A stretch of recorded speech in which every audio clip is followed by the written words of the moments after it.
if you want to measure the height of any tree and the width of the river, so the branch that we used to find the height and distance, this is known height and distance. Now, see, if you are somewhere here, your eye level is here and the object is upward your eye level, right?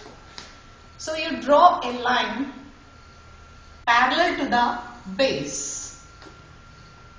This is eye level, and again draw a line perpendicular to the base level. This is 90 degree. Again this is 90 degree. Now again join. So this is known as eye level. Eye level.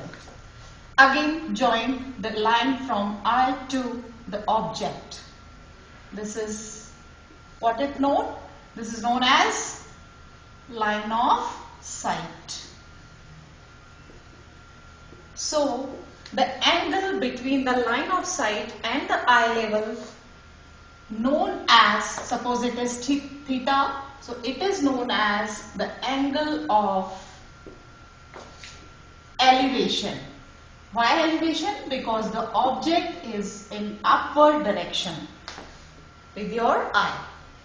The same condition is just reverse if the object is in the downward side with your eye. So what will be the figure now? See, you are at some height and this is the base. Suppose your eye is here and object is here. So object is downward at your eye. Again you draw a line to object. Now this is known as line of sight. Now what you require more? You require eye level. So for eye level you draw a parallel line with your eye. So this is eye level. So the angle between, again the same thing, eye level and the line of sight, suppose it is theta. So this angle theta is known as angle of depression. Angle of depression. Now see, what is this line eye level and this baseline?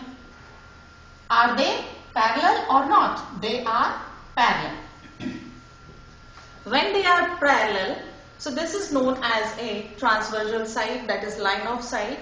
So what will be the relation between this angle and this angle? Both will be equal. Why they are equal? Because they are alternate interior angle.